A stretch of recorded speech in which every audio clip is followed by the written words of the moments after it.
Abra sua Bíblia no Salmo de número 108. Nós leremos juntos a palavra de Deus. Eu convido você a ler comigo. Quem está aqui do time de treinamento, participa aqui. Quem está em casa, leia também, participe conosco, dizendo assim: firme está o meu coração, ó Deus. Cantarei e entoarei louvores de toda a minha alma. Despertai saltério e harpa. Quero acordar a alva. Render-te-ei graças entre os povos, ó Senhor. Cantar-te-ei louvores entre as nações. Por quê, gente?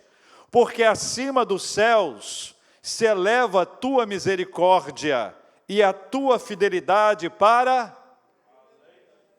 além das nuvens. Ser exaltado, ó Deus, acima dos céus, e em toda a terra esplenda a tua glória, para que os teus amados sejam livres. Salva com a tua destra e responde-nos, disse Deus na sua santidade. Exultarei, dividirei Siquém, e medirei o vale de Sucote.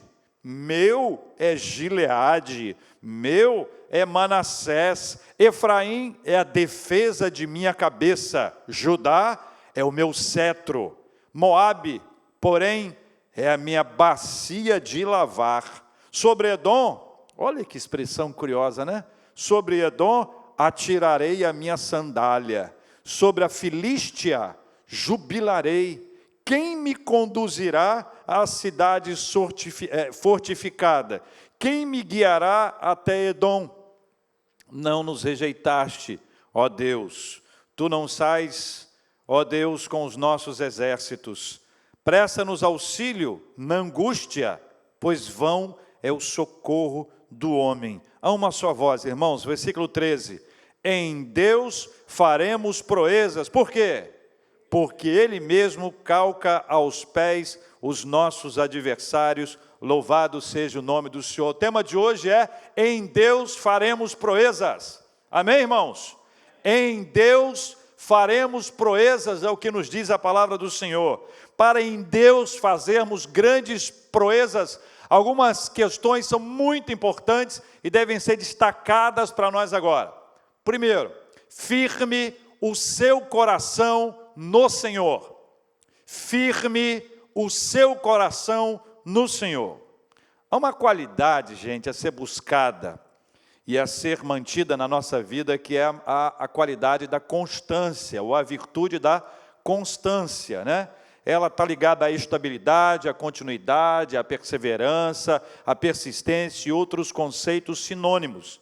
A constância tem sido buscada, por exemplo, no mundo corporativo, ela tem sido garimpada. Todo mundo quer um profissional constante, todo mundo quer uma pessoa que desenvolva o projeto do começo até o final. E é curioso, porque você deve conhecer, ou talvez tenha vivido a experiência de ter começado um projeto, mas não ter avançado até o final. Vou perguntar algumas coisas. Quantos livros você já leu do começo ao final? Quantos livros você começou a ler e ficou aí? Começou a ler. Quantos projetos você já teve na sua vida que você começou muito animado, você é uma pessoa de iniciativa, mas parou? Numa linguagem corriqueira, a gente diz que tem gente que tem muita iniciativa, mas não tem muita acabativa. É uma expressão que não existe, é um neologismo. Tem gente que começa, mas não consegue acabar. O que a gente está buscando aqui? Constância.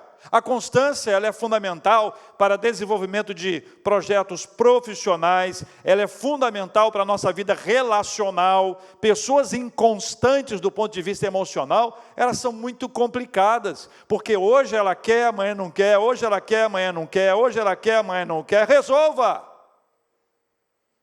A inconstância espiritual, aí é mais complicada ainda, porque ela gera prejuízos bem expressivos, porque Deus requer de nós duas coisas muito claras: confiança plena e obediência absoluta.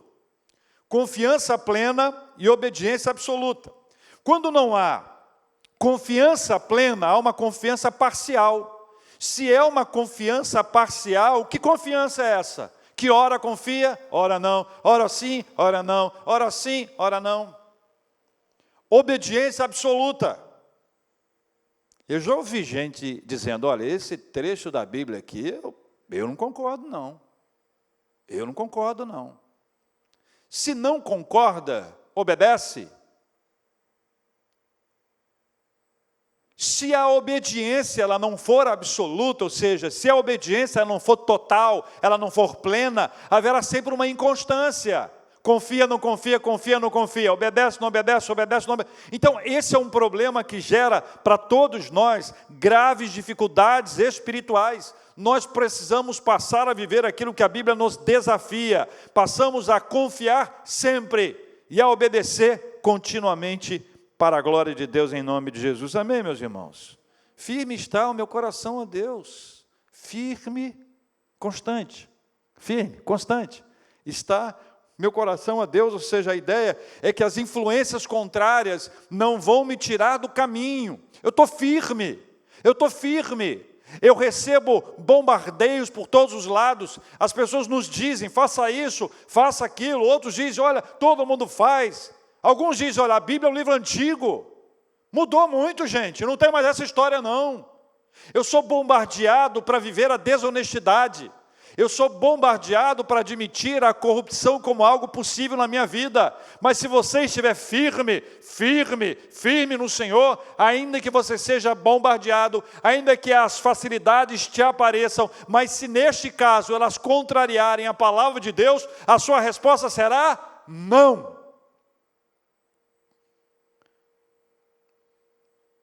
O povo de Israel vivia cercado de outros povos, com culturas muito diferentes. E as culturas eram culturas religiosamente linkadas à idolatria. Isso tudo era trazido sobre o povo de Deus o tempo inteiro, como sobre nós hoje.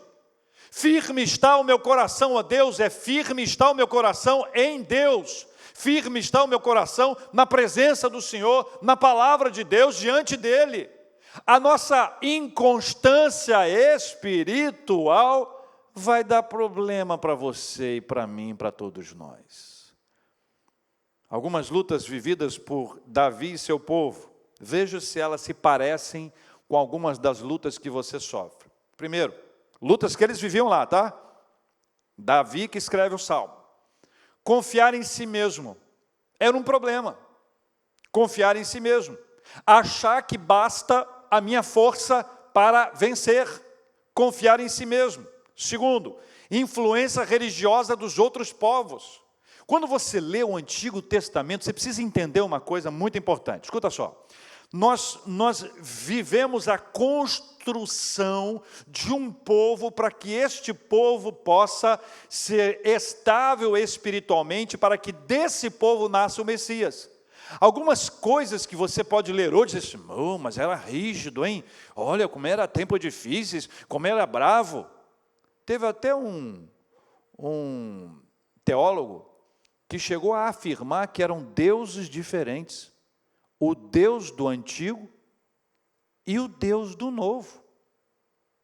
O famoso Marcião. E algumas pessoas acham que é isso mesmo. Só que não é isso, Deus é um só, a palavra de Deus é uma só, e a palavra de Deus conta a história da redenção. Então, todas as vezes que você observar alguma coisa que do seu ponto de vista hoje seja um pouco rígido, você tem que lembrar de duas coisas: o propósito de Deus e o anacronismo, que é a sua tentativa de ler a história, o passado, a partir do seu ponto de vista de hoje. Tem coisas que aconteciam agora, recente, no século XX, que você vai dizer assim, isso é absurdo, terrível, em todos os aspectos. Você diz, como é que pode? Veja a moda. Dificilmente uma pessoa que está aqui, que tem mais de 40 anos, que viveu plenamente os anos 80, não deve ter vivido os penteados dos anos 80, as roupas dos anos 80, que era moda, era estilo, era estar na moda. A gente olha hoje e fala assim, que coisa ridícula, que coisa absurda. Eu me lembro que eu tinha uma coleção de tênis, todos coloridos.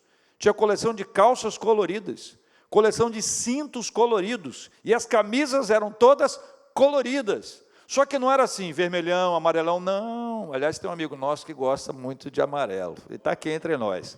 Está aqui entre nós. Mas colocava lá o tênis amarelo, a calça vermelha, o cinto verde e a camisa não sei o que lá com azul. Aquela árvore que você vai dizer assim, estava igual, é exatamente. Hoje a gente diz isso, mas na época não. E não vem com história de restart não, tá? É muito antes disso, tá? Eu sei que vocês pensaram isso, os mais novos aqui. Ah, pastor, estava igual restart. Algumas lutas vividas, veja bem, confiar em si mesmo, influência religiosa dos outros povos. Terceiro, buscar a Deus somente em situação de risco. 3 coisas que aconteciam. As pessoas tinham luta. Confiar em si mesmo, era uma luta. Segundo, influência religiosa dos outros povos. Terceiro, buscar a Deus somente em situação de risco. Somente quando a coisa esquenta. Lembro até de uma história de um grupo de adolescentes indo para um acampamento. E aí, na saída, entre a saída e a chegada lá, rodou de tudo, pagode, rolou de tudo. Todas as músicas você pode imaginar que não deveriam ser cantadas no contexto em que eles estavam. E aí cantando, era asfalto, né? O cara cantando, eita lá, aquelas músicas que não tem letra direito, né? E aí, de repente, a chuva veio, mas estava chovendo, mas estava gostoso, quando estava. De repente, eles entraram numa rua, numa estrada bem estreitinha, de barro, e tinha uma ribanceira muito alta. Quando eles viram ali, começaram, segura na mão de Deus. Na hora que o negócio aperta, na hora que a chapa esquenta, era assim que acontecia a tendência do povo de Israel. Eu não sei se acontece com você. 3 coisas, confiar em si mesmo, influência religiosa dos outros povos, buscar a Deus somente em situação de risco. O caminho para evitar esse abismo espiritual, sabe qual é? Manter firme o seu coração firmado em Deus, o seu coração firmado no Senhor, constantemente se submetendo à vontade de Deus, experimentando um renovo poderoso da parte do Senhor, sendo alimentado por novas e frutíferas experiências com o Senhor. Firme o seu coração em Deus, não em você, não nos outros, não nas circunstâncias. Não condicione sua obediência a Deus a algo que você espera dele receber. Já viu isso? Se o Senhor me der isso, farei aquilo. Não faça isso. Para em Deus fazermos grandes proezas, firme o seu coração no Senhor, firme o seu coração no Senhor. Segundo, adore a Deus e seja agradecido por seus feitos. Vocês podem repetir junto aqui comigo, irmãos? Adore a Deus e seja agradecido por seus feitos. Todos juntos. Adore a Deus e seja agradecido por seus feitos. A adoração a Deus não é o tempo que você canta. Eu espero que você cante. E não tem a ver apenas com música. Adoração é uma prática de vida, é uma forma de manifestação do nosso relacionamento com Ele. Quem canta, a gente vê a idade das pessoas quando elas completam essa frase. Quem canta seus males espanta. Tem gente que está muito bem em casa, mas se bater o medinho, começa a cantar. É aquela história do ônibus lá que eu falei.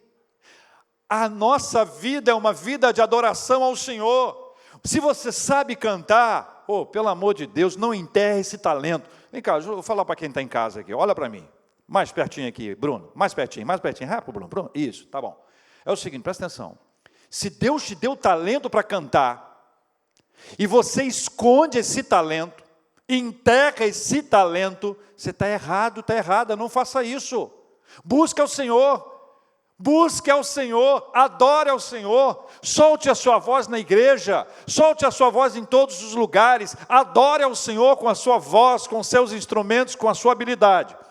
Mas se a você não foi dado esse talento, se você faz parte daquele grupo que tem que ter senha para entrar atrás de mim aqui, que não canta lá essas coisas, adore ao Senhor com a sua vida.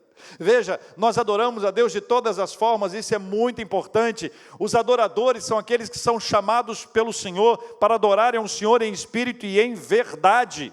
Esses adoradores aqui não se utilizam de Deus, eles adoram o Senhor. Eles não fazem uso de Deus para dizer, Senhor, eu preciso disso, me dá isso, me dá aquilo outro, não. Eles adoram o Senhor porque eles querem estar na presença de Deus. Então, ainda que eles possam entrar na fila dos que pedem, eles também entram na fila dos que agradecem. Você lembra, gente? Você lembra daquela cura que Jesus conta dos 10 leprosos? Estão lembrados disso? Que os 10 leprosos foram restaurados. Quantos dos 10 leprosos voltaram para agradecer a Jesus? Umzinho só. Umzinho. Um leprosinho retornou. E os outros 9? Não sei. Mas isso fala muito de mim. Às vezes eu recebo uma bênção de Deus e eu não agradeço. Não sei se já te aconteceu isso. Adoração é a vida dos adoradores. Tem um texto de Paulo aos Coríntios, primeira carta de Paulo aos Coríntios, capítulo 10, versículo 31, que ele diz assim, portanto, quer comais, quer bebais, ou façais outra coisa qualquer, fazei tudo para a glória de Deus. A adoração é isso, minha gente. Adore ao Senhor, faça todas as coisas para a glória de Deus.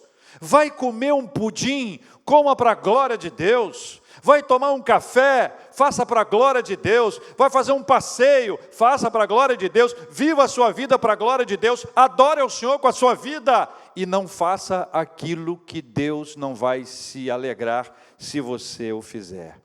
A adoração ela vem de dentro para fora, como o Evangelho de João, no capítulo 4, Jesus destaca, que os adoradores devem adorar ao Pai em espírito e em verdade, ou seja, é de dentro para fora, é uma expressão da nossa vida, é uma manifestação muito importante para a gente ter. E o versículo 2 aqui do Salmo, ele fala sobre a música, ele fala sobre instrumentos, ele fala que isso nos desperta, e nos desperta para o tempo de adorar a Deus, que deve ser o tempo mais importante.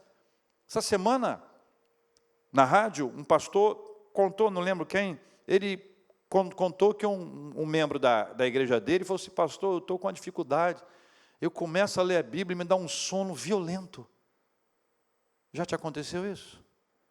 A pessoa abre a Bíblia e abre a boca, é um mistério. E aí o pastor perguntou para ele assim, meu filho, me diz uma coisa, como é que é o seu dia, em que momento você lê a Bíblia? Ele falou assim, olha, eu acordo cedo, pego o ônibus, vou trabalhar, trabalho o dia inteiro, saio do trabalho, emendo, universidade, quando eu chego em casa, 11 e tanta da noite que eu vou ler a Bíblia e me dá sono.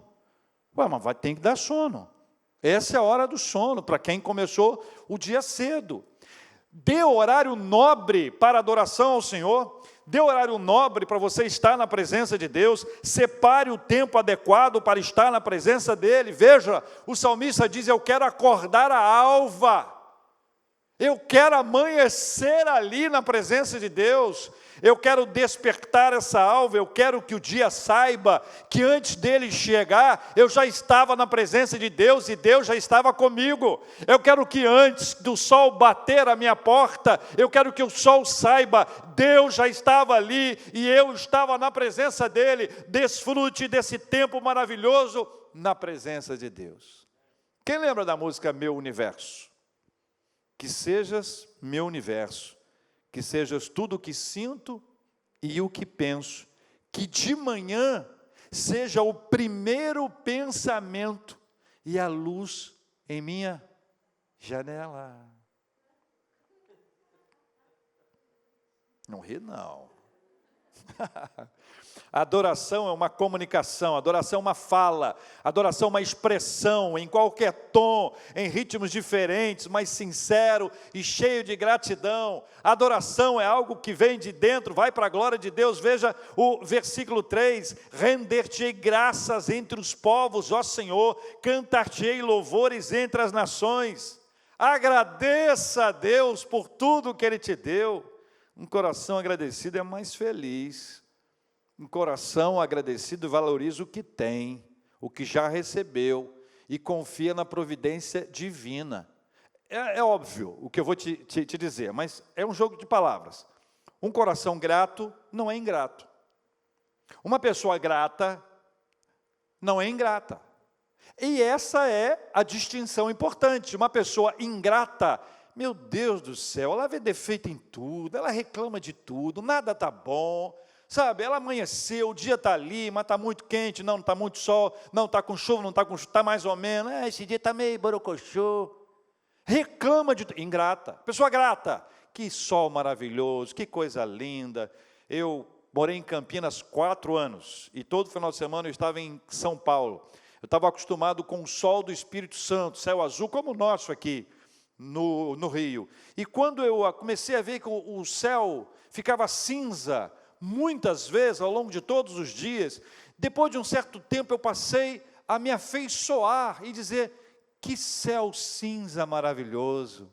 Que coisa bonita de se ver, há beleza em tudo, gente. Você precisa encontrar beleza em tudo para agradecer a Deus. Agradeça, tenha o seu coração grato, cheio de gratidão e de louvor ao Senhor. A nossa gratidão, escuta, deveria ser um memorial. Vou te explicar isso. Em Josué capítulo 4, há uma descrição da travessia do povo de Deus do rio Jordão. Só para você entender historicamente, o povo atravessou o Mar Vermelho e depois atravessou o rio Jordão. Dos que atravessaram o Mar Vermelho, estava ali Abraão, estava ali Josué, estava Caleb, certo? Agora, quando chega lá em Josué, nem Moisés estava mais, então era só Josué, Caleb e aquelas que eram criancinhas naquela época. Então era um fato novo para eles. Ainda que você tenha ouvido histórias, seus pais venceram, passaram por isso, por aquilo outro, agora é você que passa. Então eles passam ali, a pés enxutos, o rio se abre de uma maneira maravilhosa, os sacerdotes levando a arca, eles colocam os pés, e quando eles colocam a sola, a água para aqui, para ali, e a água volta quando eles levantam os pés. É lindo ver que eles levantam o pé assim, para quem está aqui dentro, ó, levanta, e quando sai a sola do chão, as duas, né? A água volta. Mas Deus dá uma ordem linda, Ele diz para pegar 12 homens, e 12 homens, cada um pega uma pedra, eles colocam a pedra aqui, e depois eles vão colocar essa pedra lá no acampamento. E quando eles colocam as pedras no acampamento, a ordem de Deus para Josué, e a palavra de Josué para o povo é, sabe para que isso, gente? É um memorial, para que quando as futuras gerações perguntarem que pedras são essas e o que elas significam, você vai dizer para elas, porque Deus nos fez atravessar o rio Jordão a pés enxutos. E depois ainda teve mais um memorial ligado ao rio, mas vou ficar só nesse. Para que você se lembre disso, olha, nós passamos por lutas, e as lutas acabam sendo para nós memoriais. Os memoriais que vão nos levar adiante, vão nos levar em frente, nós não vamos parar. Nós vamos experimentar isso tudo que nós já vivemos no passado e agradecer ao Senhor pela bênção da cura, pela bênção da restauração, pela bênção do socorro, pela bênção do ânimo, e não focar naquilo que é ruim para a nossa vida. E olha que eu não estou falando de pensamento positivo não, hein? Pense positivo, aí eu só penso coisa... Não, não é isso não. Eu estou falando de ser grato, de ser grata. Agradeça ao Senhor, agradeça. Davi olha para cima e no céu ele vê as nuvens. Olha as nuvens aí, versículo 4. Veja comigo o versículo 4. Olha que coisa linda, linda, porque acima dos céus se eleva a tua misericórdia e a tua fidelidade para além das nuvens. Em suas palavras, Ele nos faz ver que está além das nuvens, muito acima do que se pode ver. Lá em cima você pode ver misericórdia e fidelidade. Você já teve a alegria de deitar num lugar, ou de sentar e ficar olhando para as nuvens e identificar formatos nas nuvens? Já passou, você aquela parece um elefante. Aí a outra pessoa olha e fala assim, aonde? Não consegue ver. Mas se você disser que é aquela nuvem, a pessoa olha e assim, agora eu estou vendo o elefante. Mas se você não falar nada, a pessoa pode ver outra coisa, vem um porco. Um é elefante, outro é um porco, tem nada a ver um com o outro, mas cada um olha. Ele nos traz a seguinte ideia, olhe para as nuvens e veja misericórdia e fidelidade, porque misericórdia e fidelidade se elevam acima. Agora, volta comigo, presta atenção. Eles não tinham a tecnologia que nós temos hoje para saber o que tem além das nuvens. Era muito pueril isso nessa altura. Então, quando eles olham o céu, eles estão vendo o máximo que se pode ver.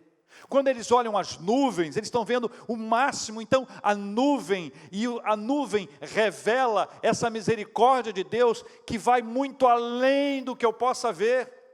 Mas ela nos traz hoje uma lição importante. Não há uma vez que eu faça um voo que eu não me lembre desse texto, que eu não agradeça a Deus, porque a sua misericórdia e a sua fidelidade vão para além das nuvens. Louvado seja o nome do Senhor. Amém, meus irmãos? Oh, Jesus. Aí no versículo 5, ele fala sobre a glória do Senhor, ser exaltado acima dos céus, em toda a terra, esplenda a sua glória. A glória do Senhor se estende por toda a terra. Deus não está restrito a um território. Deus não está restrito a um território em que Ele é reconhecido. Todavia, à medida que Ele é conhecido, à medida que Ele é anunciado, a liberdade e a salvação que estão sinalizadas no versículo 6, vão alcançando outras pessoas. Hoje nós sabemos que a nossa missão é pregar o Evangelho para que mais pessoas possam glorificar a Deus, porque o nosso princípio de vida é glorifica a Deus. Então por que eu prego o Evangelho? Por que tem igreja? Por que a gente está transmitindo pela internet? Por que a gente grava? Para que mais pessoas, em mais lugares, essas pessoas sejam alcançadas pelo Evangelho e elas possam dar glória a Deus. Sabe por que a gente tem parceria com instituições sociais? Sabe por que a gente entrega cesta básica? Sabe por que a gente faz a obra da evangelização, da revitalização de igrejas? Para que as pessoas possam dar glória a Deus, para que o nome do Senhor seja glorificado. Essa é a nossa missão, essa é a razão da nossa vida. Glorifique a Deus. Para em Deus fazer grandes proezas. Firme o seu coração no Senhor. Podem repetir comigo quem está aqui dentro? Firme o seu coração no Senhor. Segundo, adore a Deus e seja agradecido por seus feitos. Vamos lá? Adore a Deus e seja agradecido por seus feitos. Terceiro e último, confie no poder de Deus. Confie no poder de Deus. O poder visível do Senhor era percebido nos dias de Davi, a partir das movimentações territoriais. Como é que eles... Não sei se você se lembra disso. Quando os espias foram a Jericó, Raabe já sabia do povo. Ela já sabia, e ela diz que não só ela, mas toda a cidade já sabia que Deus havia liberado o povo para passar pelo mar, pelo rio, por tudo. Eles já sabiam. Então, como é que as pessoas reconheciam o poder de Deus, a glória de Deus? Movimentações territoriais. À medida que o povo ganhava esse espaço, o nome do Senhor era exaltado, os outros povos temiam a Deus. Era essa a maneira. As conquistas eram realizadas por Deus, exatamente para isso. Aí no versículo 7, Davi conjuga os verbos dividir e medir, para nos lembrar da autoridade de Deus. A autoridade de Deus não pode ser restrita. A autoridade de Deus, ela não fica apenas presa a um lugar. Deus é quem divide a terra. Deus é quem mede os territórios. Ele diz às tribos de Gileade, Manassés, Efraim e Judá, que estão no versículo 8, ele diz que essas tribos estão sob os seus cuidados. Mas no 9, vamos ler o 9 de novo? Quem está aqui comigo no templo, leia, por favor, querido time de acolhimento, time de diaconia. Moabe, porém, é a minha bacia de lavar. Você acha que isso é coisa boa ou é ruim? Isso. Vou dizer para você que está pela internet. Sabe o que eles me responderam aqui? Nada. Sabe o que é isso? Humildade. Eu não respondo, deixo para você responder. Mas você, o que você acha? Ruim? Na sequência, o versículo 9 diz: Moabe, porém, é a minha bacia de lavar, sobre Edom atirarei a minha sandália, sobre a Filístia jubilarei. Eu quero que vocês se lembrem do seguinte, versículo 9, surgem esses dois nomes aqui, Moabe e Edom. Os moabitas, onde nascem os moabitas? Deixa a sua Bíblia marcada, que é importante você leia comigo. Vamos lá, quem tem Bíblia. Gênesis capítulo 19. Gênesis capítulo 19, versículo 37. Olha só o que diz o versículo 37. A primogênita deu à luz a um filho e lhe chamou Moabe. Olha ele aí, Moabe é o pai dos moabitas até o dia de hoje de Gênesis. E essa criança nasceu de quem? Essa criança nasce, essa aqui é a filha primogênita de Ló. Eu contei isso domingo passado à noite. Quando eu falei sobre segredos de Sodoma e Gomorra, as duas filhas de Ló embriagam o pai, e elas têm relação com ele, e elas engravidam do pai, fruto da contaminação, da promiscuidade de Sodoma e Gomorra. Não à toa ela foi destruída, e você sabe que não foram as duas únicas cidades que foram destruídas, mas essas duas são as mais conhecidas.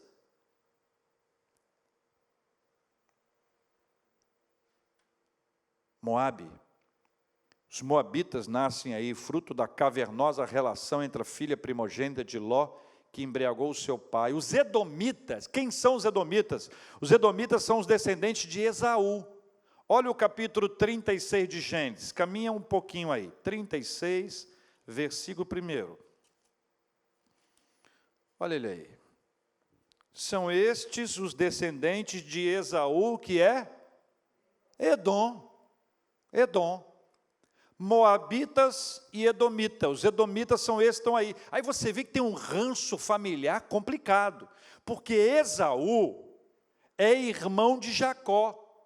Jacó é Israel.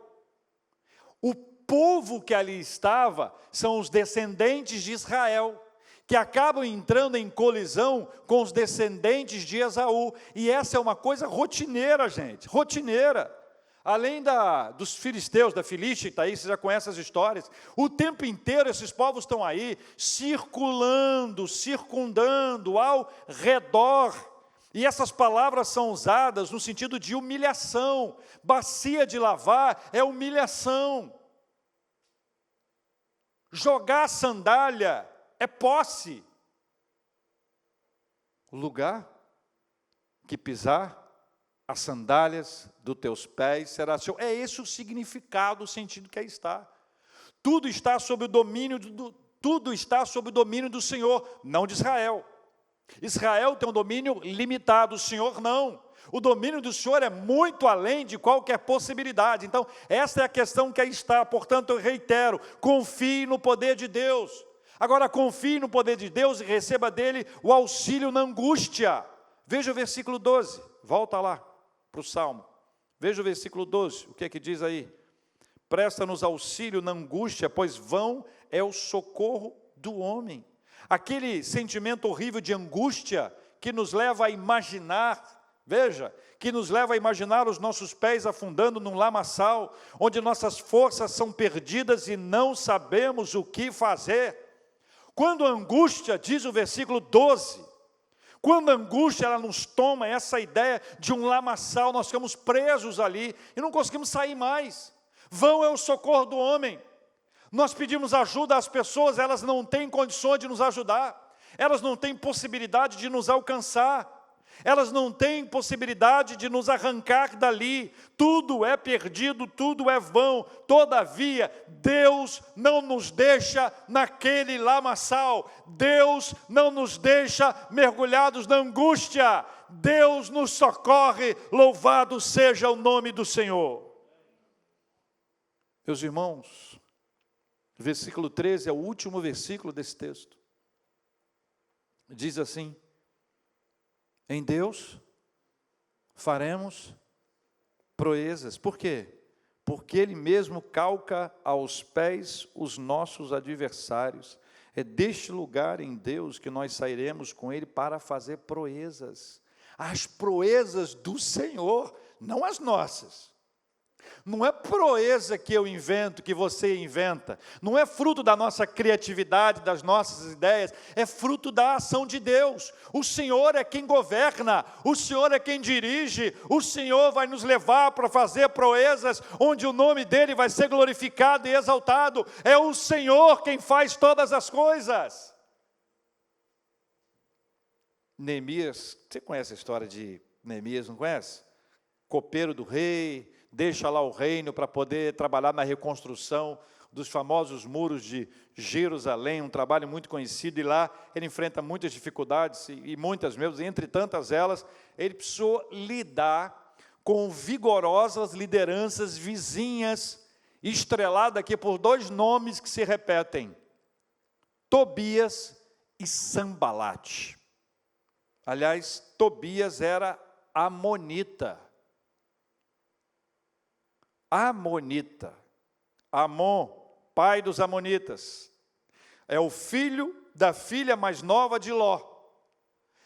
Davi enfrentou a descendência da primogênita. Neemias teve que enfrentar a descendência da filha mais nova. Veja que encrenca. Olha como é que a encrenca vai acompanhando. E o tempo inteiro eles vão tentando tirar o nosso irmão Neemias do foco, tirando dele toda essa perspectiva, e ele traz uma palavra em Neemias capítulo 6, versículo 3, que deve ser guardada para nós hoje. Estou fazendo grande obra, de modo que não poderei descer. Por que cessaria a obra, enquanto eu a deixasse e fosse ter convosco? Em Deus, Neemias estava fazendo grandes proezas. O que Deus quer de nós é que nele nós façamos proezas, que a obra do Senhor seja realizada através da nossa vida, através da nossa igreja, através das igrejas do povo de Deus, para que o nome dele seja exaltado e nele nós façamos proezas. O tempo da timidez passou, o tempo da omissão ficou para trás, o tempo do silêncio, de se esquivar. Vai você. Vai você. Nunca esqueci. Eu era adolescente, reverendo Rome. E na sala dos adolescentes, professor dando aula, e eu falei que a gente tinha que evangelizar na praça. Ele me disse, não, a praça é dos assembleianos. E eu perguntei para ele, quem é que deu? Quem é que deu? Eu sou muito amigo dos assembleianos. Já preguei em várias Assembleias de Deus. Adoro aqueles irmãos, são maravilhosos. Mas ninguém deu a praça para eles. Sabe o que ele estava me dizendo? Não, presbiteriano não prega na rua. Presbiteriano prega dentro de casa. Quem disse isso? Quem disse isso? A obra é do Senhor, no Senhor. No Senhor nós caminhamos, é por causa do Senhor que nós faremos proezas, não é por causa da nossa habilidade não. Presbiterianos, humildade, hein? Tem muita gente elogiando, hein, presbiteriano. Os presbiterianos, eles estudam, eles conhecem mais a Bíblia. Humildade, hein? O orgulho precede a queda. Estou falando só para os presbiterianos. Abra teu olho, quando você começar a achar que você sabe mais que os outros, que a sua denominação é melhor, que a sua igreja é melhor, cuidado com isso, hein? Em Deus, faremos proezas. Três lições. Primeiro, firme o seu coração no Senhor, senão não vai dar. Inconstantes não fazem proezas em Deus. Inconstantes têm altos e baixos. Hoje, montanha russa, estou lá em cima. Ei, daqui a pouco despegou. Um dia está rompendo em fé, outro dia está rompido com Deus. Firme o seu coração no Senhor. Segundo, adore a Deus e seja agradecido por seus feitos. Separe um tempo da sua vida para cantar. Canta no chuveiro, canta no carro, canta indo, canta vindo, canta em casa quando ninguém estiver perto, ou canta, solte a sua voz, mas faça da sua vida adoração ao Senhor, quer comais, quer bebais, qualquer coisa faça para a glória de Deus. Glorifique ao Senhor com a sua vida, glorifique ao Senhor com a sua palavra, glorifique ao Senhor com o seu estilo de vida, com o seu comportamento, com o seu testemunho, com a sua maneira de trabalhar, com a sua forma de estudar. Glorifique a Deus. Terceiro e último, confie no poder de Deus.